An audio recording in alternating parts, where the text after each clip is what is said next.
Selamat pagi pemirsa Sakti TV, bagaimana kabar Anda? Semoga Anda dan juga keluarga selalu dalam keadaan sehat. Senang sekali, saya Agni Saraswati kembali hadir menyapa Anda di program Sehat Selalu yang tentunya akan membagikan berbagai macam informasi seputar dunia kesehatan. Yang mana pada kesempatan kali ini kita akan membahas seputar cara terbaik penderita diabetes menjalani ibadah puasa bersama Dr. Muhammad Hanas Arif SPPD selaku dokter spesialis penyakit dalam dari Rumah Sakit Paru Manguharjo, Provinsi Jawa Timur. Pemirsa, diabetes adalah penyakit kronis yang ditandai dengan tingginya kadar gula di dalam darah. Glukosa atau gula adalah sumber energi utama bagi tubuh. Namun pada penderita diabetes, glukosa tidak dapat digunakan oleh tubuh dengan efektif. Ketika menjalani ibadah puasa, penderita diabetes juga memiliki resiko tinggi. Lalu bagaimana cara terbaik untuk penderita diabetes menjalani ibadah puasa? Akan kita bahas hari ini bersama narasumber kita. Tetapi sebelum kita menyapa Dr. Hanas ya, terlebih dahulu saya ingin menginformasikan kepada pemirsa yang ada di rumah bahwa Rumah Sakit Paru Manguharjo Provinsi Jawa Timur memiliki pelayanan terbaik. Di antaranya klinik paru, klinik asma atau PPOK, klinik TB, klinik penyakit dalam, dan klinik jantung. Tetapi selain klinik yang berfokus pada kesehatan pernafasan, Rumah Sakit Paru Manguharjo juga memiliki klinik rehabilitasi medik, klinik gigi, klinik psikologi, klinik syaraf, klinik bedah, klinik pernafasan dan tumbuh kembang anak, klinik kandungan, serta klinik jiwa. Pelayanan di Rumah Sakit Paru Manguharjo buka dari hari Senin sampai Sabtu mulai jam 8 pagi. Rumah Sakit Paru Manguharjo juga melayani pasien BPJS dan umum. Baiklah, langsung saja kita sapa Dr. Hanas yang sudah hadir di studio Sakti TV pada pagi hari ini. Selamat pagi Dr. Hanas. Selamat pagi. Bagaimana kabarnya dokter? Alhamdulillah luar biasa. Alhamdulillah luar biasa. Dokter, ini mungkin topik pembahasan kita ini akan cocok sekali bagi pemirsa yang mungkin menderita penyakit diabetes begitu ya dokter ya. Mungkin dokter boleh mendeskripsikan terlebih dahulu sebenarnya penyebab utama dari penyakit diabetes itu apa sih dokter? Ya, jadi diabetes itu kan karena gula darah yang tinggi. Gula darah yang tinggi itu yang mengatur adalah pankreas. Jadi pada penderita diabetes itu pankreasnya tidak kurang berfungsi dengan baik. Jadi jadi penyebabnya ya macam-macam yang banyak faktor sebenarnya, dari keluarga, dari genetik, dari ada yang diabetes tipe 1 itu dari lahir juga sudah ada gangguan di pankreasnya. Jadi kurang menghasilkan insulin. Jadi semuanya yang berpengaruh ke pankreas itu akan menyebabkan ke diabetes begitu. Pokoknya permasalahan utamanya ada dari pankreasnya dulu gitu ya dok ya. Dan pankreas itu pun sebenarnya maksudnya gini, kalau misalnya ada ketidaknormalan mungkin gitu ya di pankreas itu sebenarnya faktor apa sih dokter selain dari genetik dan juga faktor kelainan dari lahir begitu? Kebanyakan karena apa sih dok? Karena diet, memang karena makanan. Jadi makanan yang tidak teratur, makanan yang pola karbohidratnya yang tinggi, gula yang tinggi itu akan membebani pankreas. Iya, akhirnya gampangnya semakin lama semakin capek. Gampangannya gitu, semakin capek bekerja akhirnya, gitu ya? Akhirnya bekerja, terus akhirnya ada gangguan, entah itu insulinnya tidak bekerja dengan baik, pankreasnya produksinya turun, itu macam-macam. Jadi akhirnya hasil akhirnya adalah gulanya yang tinggi. Gulanya yang tinggi, makanya kita sebutlah sebagai diabetes begitu ya. Nah, kalau misalkan gejalanya sendiri dokter, kalau itu kan tadi kan penyebab utamanya kan banyak sekali ternyata faktornya ya. Nah, tapi kalau untuk gejalanya sendiri yang mungkin bisa dideteksi langsung oleh pemirsa yang ada di rumah seperti apa kira-kira? Jadi paling gampang itu adalah pertama penurunan berat badan yang tidak bisa dijelaskan, maksudnya tidak diet kok tiba-tiba turun mungkin turun drastis, tidak ada penjelasannya. Yang kedua lemah badan. Yang ketiga kencingnya yang terlalu banyak. Jadi kalau gulanya tinggi itu respon pertama adalah dikeluarkan lewat kencing. Akhirnya kalau terlalu pekat akhirnya dikeluarkan akhirnya pasiennya sendiri nanti dehidrasi juga bisa bisa. Makanya itu. ada yang bilang bahwa orang yang mengidap penyakit diabetes itu gampang haus ya, Dok? Gampang haus memang, karena ya memang tubuh itu sendiri butuh air yang banyak. Tapi itu untuk, kan dikeluarkan terus. Iya, gitu? dikeluarkan terus. Iya. Jadi begitu. Mungkin boleh saya deskripsikan, saya ulang lagi mungkin Ya, ya, dokter ya, untuk gejala-gejalanya. Yang pasti Ya. yang pertama tadi adalah dari berat badan yang turun secara signifikan begitu ya, dokter ya. signifikan. Padahal tidak diet, tidak apa, tapi tiba-tiba turun drastis. Ya. Kemudian ada lemah badan gitu. Ya. Oh, jadi kayak lemes. Lemas ya, karena apa itu, walaupun gulanya itu banyak, tapi tidak bisa diserap, tidak dipakai untuk jadi energi, gitu begitu. Jadi ya memang ada gangguan insulin juga. Jadi harusnya kerjaan insulin itu kan memasukkan gula ke dalam sel, dalam sel, jadi bisa dipakai. Tapi justru waktu banyak begitu, akhirnya tidak bisa masuk, akhirnya lemes saja begitu. Lemes aja dikiranya belum makan, ternyata itu menjadi salah satu gejala diabetes, begitu ya, Dok ya. Dan kalau misalnya kalau kita cek gula darah kayak gitu pasti akurat kan, Dok ya? Itu akurat, tapi yang paling akurat adalah di lewat vena, lewat diambil darahnya pakai suntik di yang lengan. Yang lengan. Yang di apa namanya? Di gula. Di siku, badan. Di badan. Kita ambil darahnya gitu ya. Jadi yang di jari itu secara umum untuk evaluasi sama screening itu. Untuk pengendara satu aja. Jadi tidak memang lebih bagus, akurat pakai vena, pakai pembuluh darah besar. Pembuluh darah besar. Ya, pembuluh darah besar. Dan itu biasanya dilakukan di mungkin laboratorium. Rumah sakit. Ya, memang seperti itu. Oke, jadi benar kata dokter, maksudnya kalau misalnya di jari ini kan tidak langsung mengenai pembuluh darah besar begitu ya, Dok ya. Tapi itu sebagai langkah awal untuk screening. Untuk evaluasi juga, gula darahku tinggi nih, normal nih, kayak gitu. Nah, untuk gini dokter, berarti kan ada kemungkinan kalau misalnya gula darah kita tinggi nih, yang dicek dari sini, yang biasanya di tempat-tempat umum ada kan gitu ya biasanya. Itu apakah pasti tinggi juga kalau misalnya diambil dari pembuluh darah besarnya? Kemungkinan tinggi, karena perbedaannya cuma 10 sampai 20 miligram ya per desiliter. Berarti kalau misalnya udah paling tinggi berapa? Paling tinggi berapa sih, dokter? Paling tinggi, yang paling tinggi sebenarnya high. High itu kira-kira rata-rata itu di atas 600. Di atas 600? Di atas 600. Berarti kalau misalnya kita udah cek gula darah dari sini, udah 600 sekian gitu, berarti udah pasti tinggi banget dong, Dok? Pasti tinggi banget. Ya itu namanya bukan muncul angka lagi, munculnya high, HI gitu aja. Itu udah yang parah. Itu paling, ya paling. Tapi ya kadang itu pasien ya merasa fine aja, sudah 600 sekian, nggak pusing, nggak ada, cuma lemes saja, paling sering itu sih.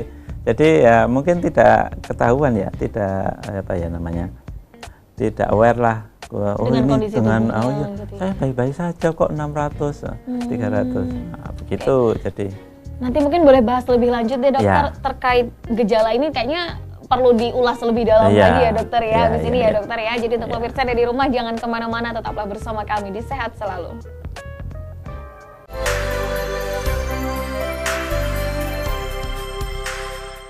Terima kasih pemirsa, Anda masih bersama kami, masih di Sehat Selalu, membahas seputar cara terbaik penderita diabetes menjalani ibadah puasa. Bersama Dr. Hanas, selaku dokter spesialis penyakit dalam dari Rumah Sakit Paru Manguharjo, Provinsi Jawa Timur. Tadi sudah dibahas sedikit sekilas gitu ya, seputar bagaimana gejala diabetes begitu ya, dokter ya. Betul. Tapi ternyata kalau diulas lebih dalam itu panjang sekali. Iya, panjang sekali itu. Nah, apalagi yang menarik tadi pemirsa adalah ketika kita melakukan cek gula darah, mungkin di apotek atau apa yang diambil darahnya di jari-jari ini, itu bukannya tidak akurat, tidak, tapi memang yang lebih baik itu dilakukan pengecekan di pembuluh darah besar begitu ya, dokter ya. Nah, itu sebenarnya kalau ini mungkin informasi juga untuk pemirsa, dokter. Itu kalau misalkan angka paling rendah dari gula darah kita misalkan diambil yang di jari-jari itu berapa sih sebenarnya? Sebenarnya ya, jadi yang paling umum deh, yang paling rendah itu berapa, dan paling tinggi itu harus aware untuk datang ke rumah sakit itu berapa gitu? Yang paling tinggi, yang paling rendah. Nah, paling rendah kalau orang normal adalah 60, kalau kencing manis sudah berobat adalah 70. Jadi 60, di bawah 60, oh ya ini saya enggak punya kencing manis, saya enggak minum obat apa-apa. langsung minum air gula. Masih untung kalau tidak ada gejala ya. Kalau ya jadi tidak ada gejala langsung minum. Kalau ngedrop atau gulanya turun di bawah 60, sudah mulai pusing, geliang, malah tidak sadar, nah itu harus cepat-cepat dibawa ke rumah sakit. Nah, untuk yang tinggi itu yang harus aware itu kalau di atas 200. Kalau di atas 200 itu kemungkinan besar sudah kencing manis ya, kemungkinan besar. Memang ada waktu ada beberapa kondisi yang gulanya naik cuma sementara saja. Kemungkinan paling besar itu karena sakit ya, karena sakit biasanya sakit parah. Gulanya tinggi, tapi hanya untuk sementara. Oh, bukan begitu, untuk belum tentu untuk jangka panjang. Manis, iya, begitu. Terus apa? Yang paling penting kayaknya itu sih ya. Iya sih. Maksudnya kalau misalnya pemirsa pengen cek sendiri di rumah, misalkan paling rendah kalau udah di bawah 60, terus udah pusing, udah apa, mending langsung minum air gula dan langsung berobat dulu deh. Langsung ke IGD paling tidak, supaya lebih ditangani lebih tepat begitu ya dokter ya. Tapi kalau udah 200, tidak kerasa keliengan, tidak kerasa apa-apa, oke, langsung aja ke rumah sakit supaya segera dilakukan penanganan. Karena memang itu bisa jadi 200 ke atas itu bisa jadi ya udah kencing manis begitu ya dok ya. Kencing manis harus dipastikan. Harus dipastikan juga, betul sekali. Nah sebenarnya dokter ini mungkin ini kan sebagai bentuk screening dan juga evaluasi kita sebagai manusia begitu ya untuk kesehatan kita. Alangkah lebih baiknya kalau mau cek-cek kayak gitu, karena tidak harus ke rumah sakit kan itu berapa lama sekali sih dokter? Maksudnya seminggu sekali kah, sebulan sekali kah, atau bagaimana screening seperti itu? Jadi tergantung tiap individu ya. Jadi tiap orang itu ada faktor risikonya masing-masing. Yang paling umum disarankan adalah usia 40 tahun ke atas. Usia 40 tahun ke atas tidak ada gejala, tidak ada riwayat keluarga, itu bisa 1 atau 2 tahun sekali check up secara umum. Sebenarnya tidak harus kencing gula saja. Tapi keluarga sudah ada faktor resikonya tinggi, misalnya merokok atau keluarga ada yang riwayat kencing manis. Terus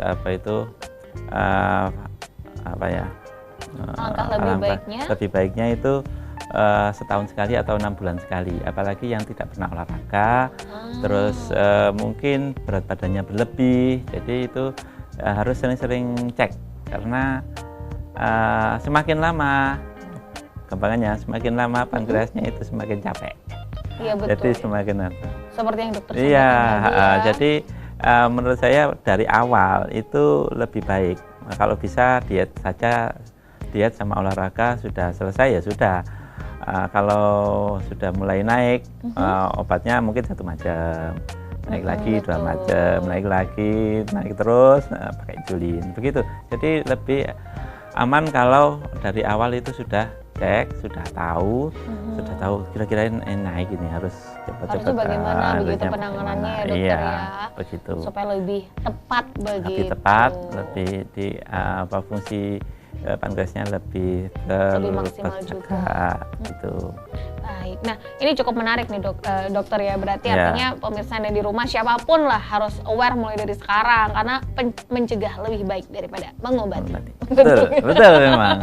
Betul dokter ya. Nah ini sesuai dengan tema kita hari ini dokter ya, kita akan membahas bagaimana sih hubungan si diabetes dengan ibadah puasa begitu ya dokter. Nah kira-kira sebenarnya resiko seperti apa sih dok yang akan dialami oleh penderita diabetes jika menjalani ibadah puasa? Jadi ya kalau orang kencing manis pada waktu ibadah puasa itu pilihannya titik 2. Kalau enggak hipo atau ngedrop atau tinggi. Oh malah gitu ya dok? Ya tinggi, bisa tinggi. Kok bisa tinggi itu gimana? Nah itu ngedrop pun satu-satu dulu ya? Ngedrop dulu ya, boleh silakan. Ngedrop, jadi jadi belum ada kesesuaian antara obatnya sama dietnya. Jadi obat itu mengikuti dengan dietnya, dengan makannya. Kita menyesuaikan. Jadi orang normal kan sehari 3 kali, porsinya satu piring lah, 1 entong. Kalau sudah begitu puasa, malam itu banyak sekali, yang pagi paling separuh. Jadi ada penyesuaian dari porsi makanan dengan obatnya. Jadi yang pagi itu misalnya pakai insulin atau minum itu dosisnya separuh begitu, Waktu itu baru berbuka. ngedrop. Yang tidak sesuai, yang tidak apa ya, yang kemungkinan ngedrop itu karena bila tidak disesuaikan. Jadi dosisnya sama, wis biasanya wis kayak gini, wis minum obat. Akhirnya pada waktu siang jam 9 jam 10 itu ngedrop karena makanya biasanya waktu sahur ya sedikit. Kalau waktu biasa enggak makan, enggak puasa itu kan agak siang gitu wis mulai dredeg-dredeg karena wis makan. Sekarang enggak, dibiarin wis akhirnya ngedrop. Oke, Nah, padahal itu begitu. baru jam 9 jam 10 baru Iya. mulai puasa ya Dok Iya, ya. jam Belum 9, melewati 10. zuhur gitu ya. Iya. Oke. Artinya langkah lebih baik jika penderita diabetes itu bisa berkonsultasi dengan kalau- dokter bagaimana konsumsi diet makanannya dan juga Iya, obatnya begitu iya, ya Dok ya. begitu. Karena harus seimbang berarti ya Dok ya. Iya, harus imbang. Yang kedua itu adalah karena tinggi, kalau tinggi. kalau tinggi gitu. Kalau tinggi itu karena biasanya sudah makan, sudah disesuaikan, terus minumnya kurang atau makanannya yang Sesuai. tidak direkomendasikan lah Oh. ya. Jadi nasi itu menaikan gulanya itu cepat sekali, terus turunnya ya juga cepat. Kalau Nah, makan nasi, anggap saja nasi, makan gula, makan nasi itu gulanya naik cepat, turunnya Turunnya juga cepat. ya. Waktu jadi tiba-tiba tinggi, jadi jam 9, jam 10, jam 12 itu tinggi-tingginya. Yang kedua adalah cairan, jadi cairan itu penting. Kalau cairannya kurang, gulanya pasti tinggi. Oh gitu ya malah Gulanya Dok pasti ya? tinggi, akhirnya lemas, terus nggak kuat. Jadi rata-rata yang mau puasa itu harus disesuaikan makanannya tadi, bisa beras merah atau polo pendem. Jadi kalau gulanya tinggi biasanya itu ke rumah sakitnya kalau siang atau mau buka puasa. Nah itu jadi kurang cairan atau mungkin minumnya yang banyak kopinya, yang banyak yang sering kafein, yang sering kencing karena kafein itu merangsang kencing. Jadi nanti ya gampangnya dikuras. Akhirnya gulanya justru tinggi. naik. Jadi begitu. Gitu. Jadi intinya kalau dari dokter sampaikan itu resiko yang bisa dialami oleh penderita diabetes selama ibadah puasa itu bisa jadi nanti gulanya rendah serendah-rendahnya, Ya. bisa jadi tinggi setinggi-tingginya. Ya, begitu. Oke, yang faktornya adalah karena faktor pola makan dan juga ya. konsumsi obatnya yang mungkin tidak seimbang, tidak sesuai. Harus Oke. disesuaikan memang. Berarti kembalinya ke poin itu tadi kan ya dokter ya. Iya, kita harus merencanakan, gitu. menyesuaikan. Kira-kira ini gulanya gimana? Kuat nggak sampai Seberapa? nutut sampai maghrib? Gitu sih. Gitu. Belum lagi kalau Begitu. misalkan penderita diabetes ini juga bekerja, pola makan wis nggak kepingin, nggak cocok dengan makanannya, sudah wis berubah lagi anunya. Oh ini cocok makanannya, berubah Makannya lagi, banyak lagi. lagi. Oh justru itu yang akan mempengaruhi. Iya, sangat sekali. Jadi kalau berubah sedikit saja dari kebiasaan biasanya ya Iya. akan merubah Iya, dari merubah naik gulanya. tingginya. Oke, kurang lebih seperti itu pemirsa ya. Nanti akan kita bahas lebih lanjut lagi bagaimana seputar cara terbaik penderita diabetes ini untuk menjalani ibadah puasa bersama Dr. Hanas ya. Jadi untuk pemirsa yang ada di rumah jangan kemana-mana, tetaplah bersama kami di Sehat Selalu.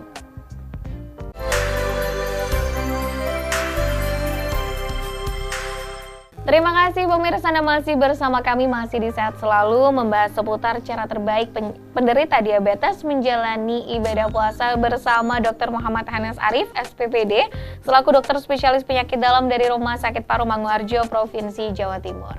Sebelum kita memberikan pertanyaan lagi kepada Dr. Hanas, terlebih dahulu saya ingin menginformasikan kepada pemirsa yang ada di rumah bahwa Rumah Sakit Paru Manguharjo, Provinsi Jawa Timur memiliki pelayanan terbaik. Di antaranya klinik paru, klinik asma atau PPOK, klinik TB, klinik penyakit dalam, dan klinik jantung.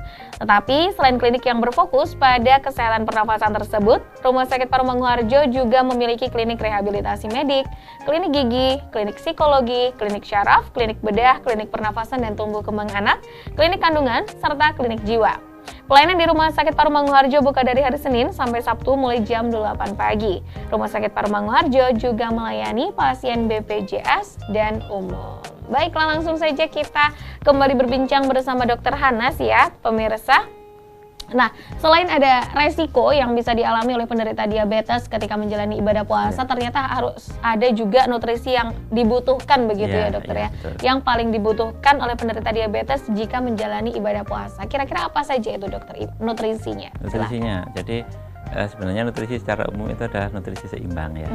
Jadi cuma untuk pembeliannya itu yang agak berbeda. Jadi yang diutamakan adalah pemilihan dengan karbohidrat kompleks. Misalnya ya gampangannya polo bendem, telo, singkong ya begitu. Itu adalah salah satu contoh karbohidrat kompleks. Kenapa? Karena karbohidrat kompleks itu gulanya itu naiknya enggak cepat, jadi tersebar merata, gampangannya begitulah. Jadi dilepaskan sedikit-sedikit, nah diserap sedikit-sedikit sebenarnya, diserap oleh tubuh sedikit-sedikit. Jadi harapannya waktu sampai sampai berbuka itu masih ada yang diserap dan tidak terlalu membebani pasiennya, tidak terlalu membebani pankreasnya, karena setiap stres terhadap tubuh itu pasti akan meningkatkan gula. Ya? Gitu. Secara alami dari tubuh ya. Jadi begitu ya, jadi perlu dipikirkan pola makan, pola aktivitas sehari-hari, kerjanya apa. Yang kedua adalah cairan. Untuk cairan yang untuk cairan pokoknya yang sebisa mungkin sebanyak mungkin ya. Kan rekomendasinya adalah 2 liter. 2 liter yang dihindari adalah kafein itu tadi, atau yang gula terlalu manis. Karena kalau gula terlalu manis nanti paling subuh paling sudah kencing banyak.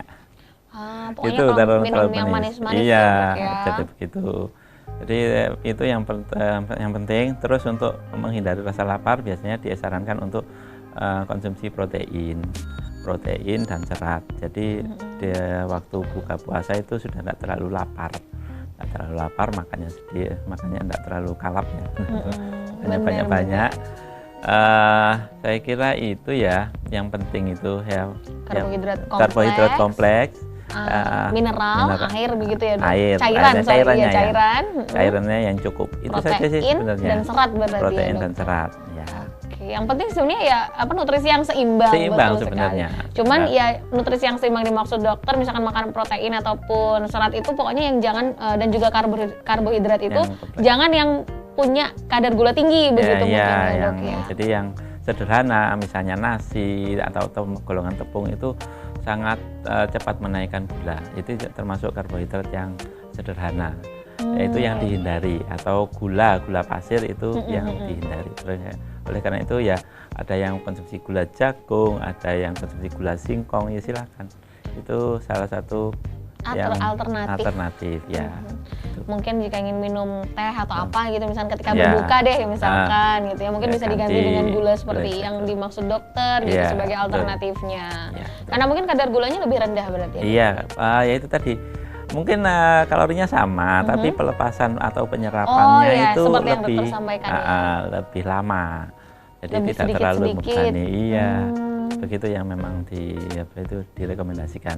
Yang direkomendasikan. Ya. Oke. Sebenarnya kalau untuk yang harus dihindari kita apa sih dok? Apalagi terutama untuk ketika kita sahur dan berbuka gitu. Itu penderita diabetes tuh mesti ngapain gitu? Haruskah makan makanan yang seperti apa, berbuka atau sahur dengan makanan seperti apa gitu misalnya? Jadi yang direkomendasikan adalah pertama yang manis dikurangi. Manis dikurangi. Udah kuncinya di situ dulu. Iya, kuncinya di situ dulu. Itu aja dulu ya. Terus makanannya kalau bisa sedikit-sedikit sih, tapi nanti tergantung dengan obatnya sih sebenarnya. Misalnya ada obat yang akan menurunkan gulanya yang cepat, jadi itu makannya harus relatif besar. Jadi kalau dikurangi justru ngedrop.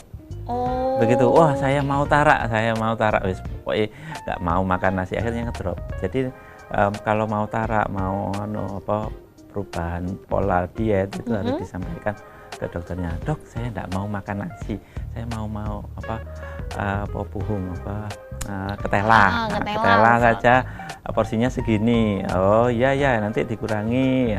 Begitu disesuaikan. Saya tidak mau karbohidrat. Oh berarti obatnya yang ini diganti. Begitu. Jadi begitu. Jadi intinya konsultasi dulu sama dokter supaya dokter bisa memberikan solusi dan juga masukan untuk penderita diabetes begitu ya dok ya. Takutnya kalau salah makan, nanti tiba-tiba darahnya low malahan atau malah ketinggian gitu. Nah itu malah yang bikin repot nantinya. Takutnya malah bikin panik ya kan, malah bingung lagi nih yang ada di rumah gitu. Nah tapi kalau untuk pengaturan dosis obat pun juga ada aturannya berarti ya dok ketika Ramadan. Ya memang ada aturannya. Jadi paling gampang itu misalnya paling sering dipakai itu adalah gliben atau glimepirid itu, ya itu gampang mudah sekali membuat gulanya rendah. Jadi itu digeser ke sore, ke pas buka. Yang pagi biasanya kan pagi, di sore. Ada yang lebih aman misalnya metformin itu tidak perlu penyesuaian karena tidak ada tidak efek samping ngedropnya itu sangat rendah, jadi tidak perlu disesuaikan. Jadi yang ngomonglah dulu. Ada beberapa obat yang memang sebaiknya dikonsumsi harusnya tadi pada pagi, pas berbuka aja. Iya, pas berbuka aja. Terus insulin misalnya paling sering adalah insulin. Insulinnya yang sore tetap, yang pagi harus dikurangi separuh atau 2/3 tergantung jumlah makannya. Yang siang karena tidak makan ya nggak disuntik. Gampangannya itulah, itu secara umum untuk tapi untuk pasien dengan insulin biasanya kita edukasi dengan baik, dengan benar-benar. Untuk pasien yang masih muda ya kira-kira 40-50 itu lebih mudah untuk edukasinya. Yang repot itu yang sudah sepuh-sepuh itu kalau pengantarnya itu nggak paham begitu ya itu yang susah itu berarti. Pasti ngedrop ini pasti naik ini. Agak susah, itu yang paling repot. Itu tantangannya di situ ya dokter ya, apalagi ketika bulan puasa. Lebih lama edukasinya.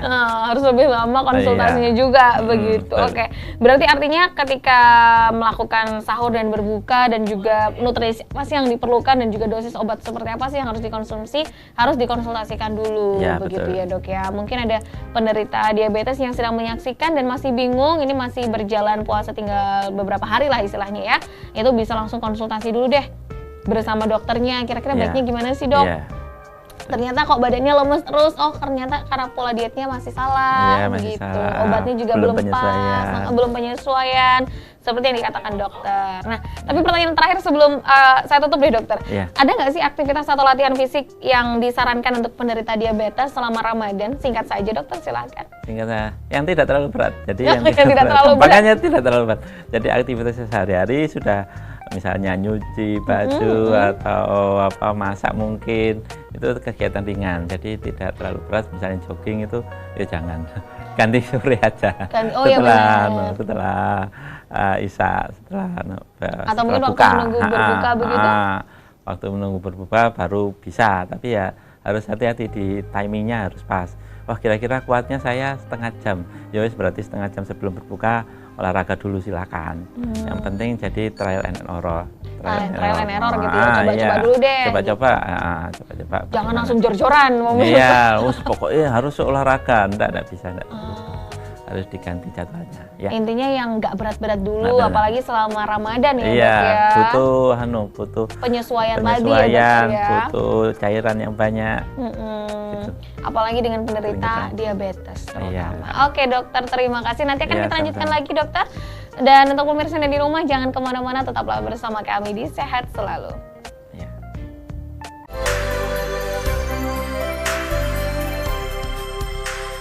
Terima kasih pemirsa, Anda masih bersama kami masih di Sehat Selalu membahas seputar cara terbaik penderita diabetes menjalani ibadah puasa. Bersama Dr. Hana selaku dokter spesialis penyakit dalam dari Rumah Sakit Parangmanguharjo, Provinsi Jawa Timur. Baiklah, tadi sudah diberikan informasi sedikit ya oleh dokter ya, aktivitas apa sih sebaiknya atau latihan fisik seperti apa sih sebaiknya yang harus dilakukan oleh penderita diabetes ketika selama Ramadan begitu ya. Jika biasanya mungkin olahraga agak kencang begitu, tidak puasa, ketika Ramadan harusnya dikurangi begitu betul, ya dokter ya. Jalan kaki yang mungkin biasanya 1 jam, nah ini jangan lama-lama, takutnya pingsan nanti ya. Iya. Jadi harus lebih berhati-hati dan waktunya juga baiknya mungkin mendekati waktu berbuka ya dok ya. Atau setelah berbuka sekalian. Atau setelah berbuka sekalian, setelah sholat isya pun juga mungkin ya bisa. dok ya. Nah ini kemudian kira-kira ini terutama mungkin orang-orang yang belum tahu juga nih dokter. Sebenarnya kapan sih atau dalam kondisi seperti apa seorang penderita diabetes itu harus membatalkan puasanya?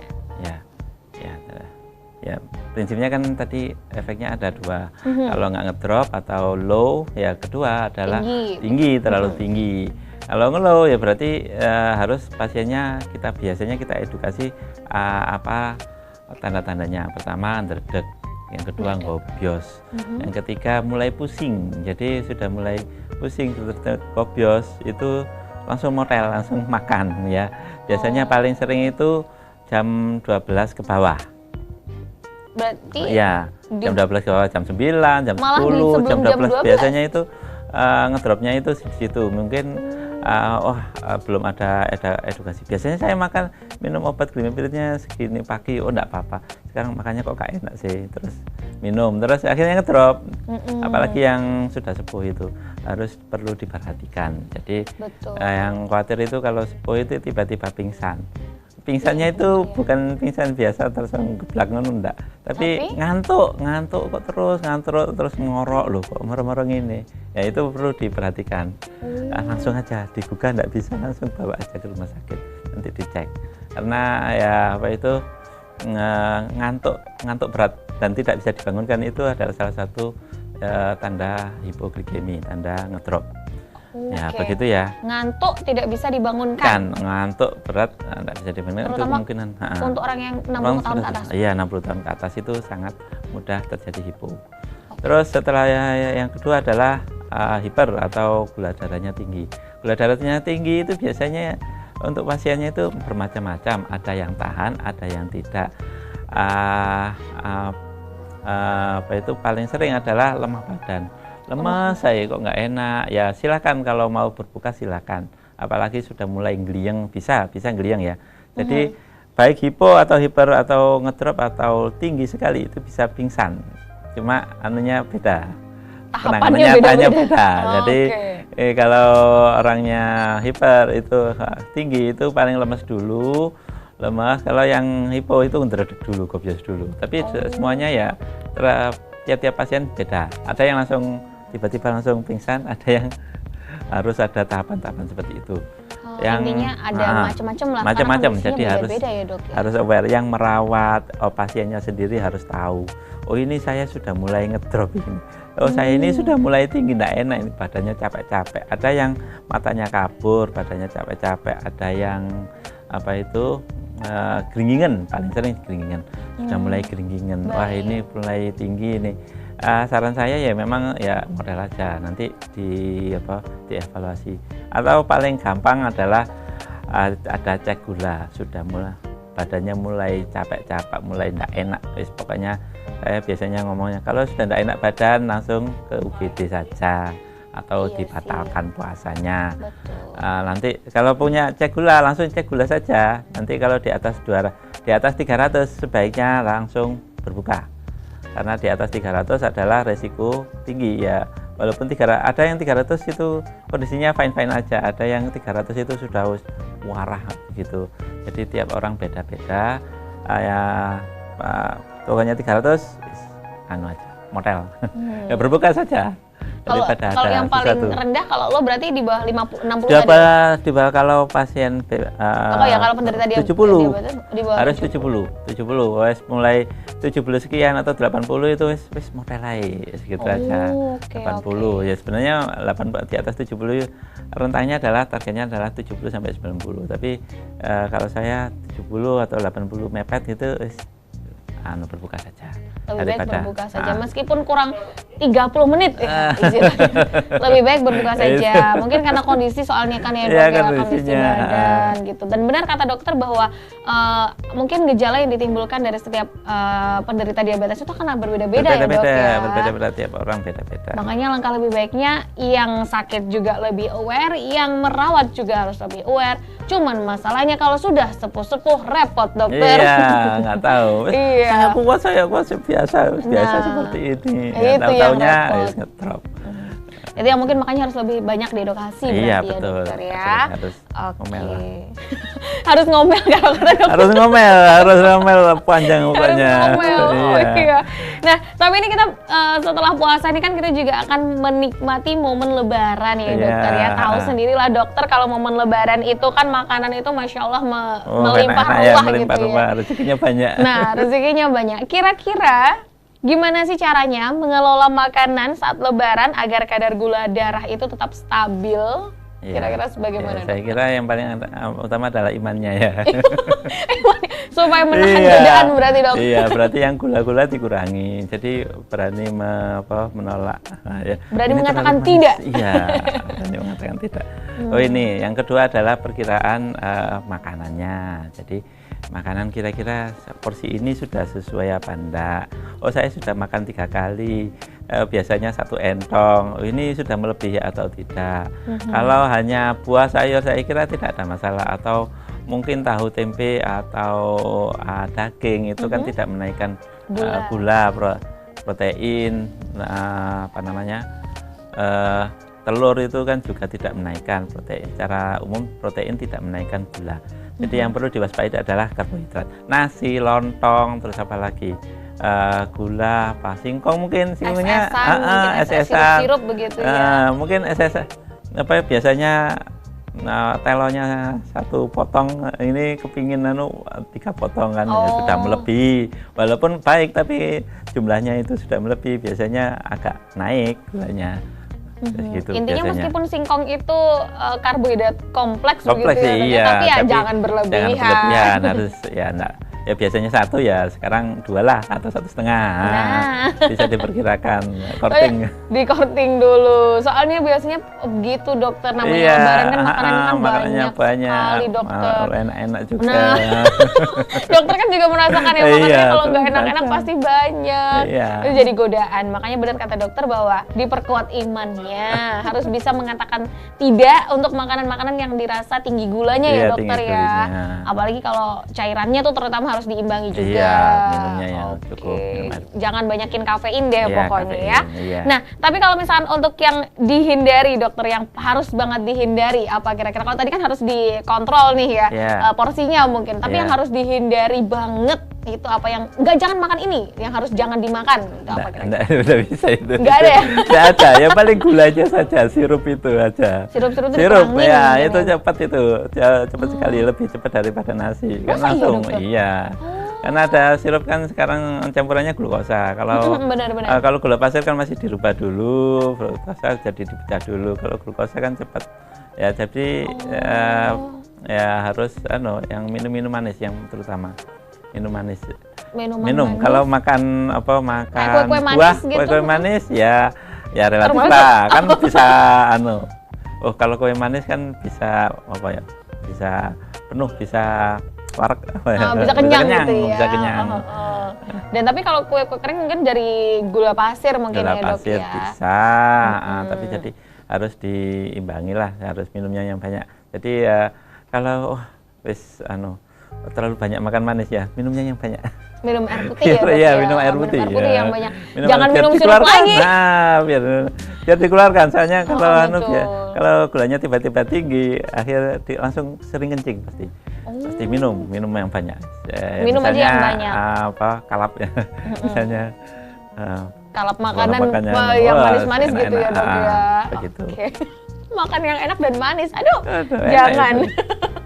Harus dihindari ya pemirsa ya, terutama yang mungkin memang kayak sirup-sirupan, kue-kue manis itu harus lebih dikontrol. Nasi terutama juga. Kalau sehari udah makan 2-3 kali ya sudah, nggak usah tambah. Di depannya ada opor atau apa, tambah terus. Berarti kayak lontong itu juga termasuk mengandung kadar gula tinggi ya dok? Iya, kadar gula tinggi itu kan nasi. Oh iya benar. Nasi yang lembut. Nasi yang dibentuk gitu ya dokter ya. Oke, nanti akan kita lanjutkan lagi dokter di segmen terakhir setelah ini. Jadi untuk pemirsa di rumah jangan kemana-mana, tetaplah bersama kami di Sehat Selalu.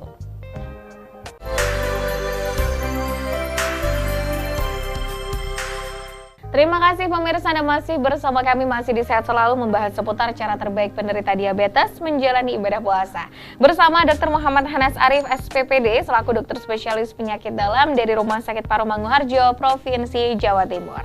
Sebagai penutup segmen kita kali ini, mengawali segmen kita di segmen terakhir kali ini, saya ingin kembali menginformasikan kepada pemirsa yang ada di rumah bahwa Rumah Sakit Paru Manguharjo, Provinsi Jawa Timur memiliki pelayanan terbaik. Di antaranya klinik paru, klinik asma atau PPOK, klinik TB, klinik penyakit dalam, dan klinik jantung. Tetapi selain klinik yang berfokus pada kesehatan pernafasan, Rumah Sakit Paru Manguharjo juga memiliki klinik rehabilitasi medik, klinik gigi, klinik psikologi, klinik syaraf, klinik bedah, klinik pernafasan dan tumbuh kembang anak, klinik kandungan, serta klinik jiwa. Pelayanan di Rumah Sakit Paru Manguharjo buka dari hari Senin sampai Sabtu mulai jam 8 pagi. Rumah Sakit Paru Manguharjo juga melayani pasien BPJS dan umum. Baiklah, dokter, karena sudah di segmen terakhir, mungkin pertanyaannya tentang tips-tips setelah mungkin seperti itu ya dokter ya. Nah, tips yang pertama nih dokter, mungkin boleh di-share dulu bagaimana sih kiranya cara memantau kadar gula darah terutama saat lebaran gitu. Kira-kira seperti apa dokter? Ya, jadi hipo atau hiperkalemianya kalau sudah lebaran pasti naik ya. Ya, enggak mungkin. Kayaknya gitu ya dok ya. Low terus. Jadi secara umum tadi seperti gejala yang gula darah tinggi itu ya lemah badan, mungkin mata kabur, mungkin jimbe-jimbe kesemutan, keringgingan. Nah itu mulai naik, tapi tiap orang beda. Ada yang sarafnya sudah banyak yang rusak, jadi tidak terlalu terasa. Jadi paling gampang itu memang lemas. Kok mulai lemas berarti gulanya mulai tinggi nih. Jadi ya minum yang banyak aja atau istirahat, tidak makan lagi, atau makannya yang ringan-ringan, misalnya kacang atau biji-bijian itu lebih baik gitu.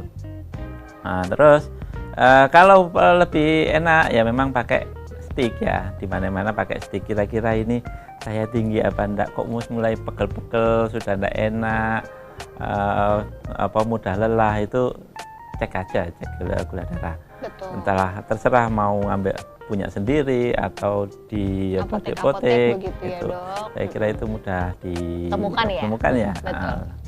Gitu. Temuin cara yang paling gampang. Paling gampang itu. Memang harusnya semua penyakit kencing manis itu harusnya punya alat sendiri. Dok, ya? Itu yang memonitor, apalagi yang punya insulin. Nah, insulin itu sangat penting sekali. Apalagi kalau sering ngedrop atau lebih sering tinggi.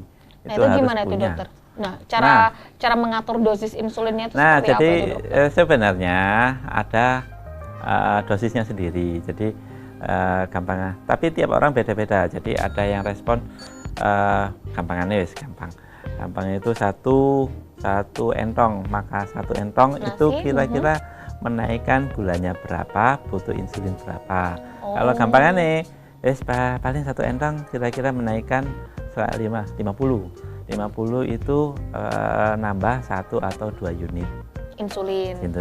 Biasanya begitu. Ada kira-kira tadi makan apa aja, Rek? Kok makan banyak ini, dinaikkan 2 atau 4 unit. Paling biasanya 2 unit. Paling biasanya sekali suntikan gitu ya, dokter? Sekali suntikan biasanya 4 atau 6. Nanti dinaikkan kalau terlalu banyak 4 atau 2 begitu ya. Tambahin 4 atau 2. Nah, jadi kalau insulin itu enak sebenarnya, bisa memperkirakan dosis insulinnya. Tapi harus punya stick insulin. Stick gula darah. Stick gula darah, jadi tahu. Saya kira-kira makannya lebih banyak, saya nambah. Saya kepingin makan lagi, kira-kira butuh insulin apa enggak? Kayaknya sudah 1 piring ini ya, berarti nambah insulin lagi. Kalau minum obat itu agak susah karena fix, maksudnya itu kalau udah pasti nih segini wis. Kalau ngerubah paling ya ngemil saja. Ngemil yang diutamakan kan ya buah, paling buah. Kalau cuma apa ya Astor 1 ya paling Nggak apa-apa, Iya. nggak terlalu Nggak terlalu berdampak ber- untuk tubuh begitu ya gulanya, dok ya. Cuman kalau dari saya nangkapnya ke dokter, intinya harus konsultasi dulu deh sama konsultasi, dokter ya. dietnya gimana Lebih gitu. enak konsultasi. Betul, dan yang pasti penderita juga harus jaga iman seperti yang dokter sampaikan. Nah ini pertanyaan terakhir dokter ya sebelum kita tutup dari pertemuan kita kali ini. Mungkin boleh dibagikan juga dokter, kira-kira bagaimana sih cara agar gula darah kita itu tetap terjaga baik itu saat puasa maupun saat lebaran. Nah ini mungkin untuk orang normal begitu Orang mungkin normal. ya, atau orang yang diabetes juga boleh sekalian. Silakan dokter. Berarti, jadi kalau orang diabetes itu harus minum yang banyak. Yang kedua, porsi diet atau porsi makannya itu sudah fix. Maksudnya itu saya makan jam berapa, sehari berapa kali, porsinya bagaimana. Saya kira itu yang itu panutannya ya, awalnya itu wes ini sudah waktunya makan, ya makan aja. Oh sudah waktunya minum obat. Oh ini kok kepingin sih lapar, ya ngemil, ya porsi ngemil ya paling 1 atau 2 porsi begitu. Jadi pertolongan pertama kalau kayaknya enggak enak badannya, pertama adalah istirahat, yang kedua minum yang banyak. Misalnya gulanya tinggi ya langsung dikeluarkan. Kalau sudah mulai deredek kok nggak enak badan tapi deredek, berarti gulanya mulai rendah. Jadi minum air gula, permen atau makan nasi paling gampang. Begitu. Paling gampang. Iya. Itu mau buat waktu saat puasa ataupun lebaran intinya. Iya. Ya sering-sering dikontrol juga Dikontrol lah yang paling juga, utama iya. ya dok ya. Baik dokter, ini karena sudah di segmen terakhir, mungkin ada 1-2 hal lagi yang ingin disampaikan kepada pemirsa yang ada di rumah sebelum saya tutup? Atau sudah cukup? Ya. Ini masih bulan puasa ya? Iya, Kalau masih bulan puasa. Iya, jadi secara umum kita dokter ini itu tidak berhak untuk melarang puasa ya. Iya. Jadi kita hanya merekomendasikan. Jadi untuk bagi orang-orang kencing manis yang kepingin berbuka, kepingin puasa, sebaiknya konsultasi dan semoga puasanya nutut sampai Lancar. akhir bulan lancar ya. Amin. Itu Ya, saja dokter. itu saja saya kira. Baik, terima kasih banyak dokter Hanas untuk Ya. informasinya yang sudah disampaikan kepada pemirsa yang ada di rumah, tips dan lain sebagainya. Semoga bermanfaat ya pemirsa ya, terutama bagi pemirsa yang memang penderita diabetes ya. Dan untuk yang tidak menderita diabetes pun saya rasa poin dari dokter Hanas adalah sering-sering dikontrol Iya, seperti sering-sering itu. dikontrol. Paling tidak tadi yang sudah dokter sampaikan setahun sekali, 2 kali mungkin Iya, ya dok ya. Nah usia-usia produktif pun pokoknya usia berapapun Betul, lebih betul. sering dicek nggak Iya, apa-apa. lebih sering. Paling tidak setahun sekali, 2 setahun kali sekali. juga nggak apa-apa. Oke, terima kasih sekali lagi dokter Ya, Hanas. Titip salam sama-sama. untuk teman-teman yang ada di RSPM. Dan untuk pemirsa yang ada di rumah, saya Agni Saraswati bersama dokter Hanas dan juga kru yang bertugas pamit undur diri. Terima kasih atas kebersamaan Anda. Sampai berjumpa kembali. Selamat pagi. Pagi.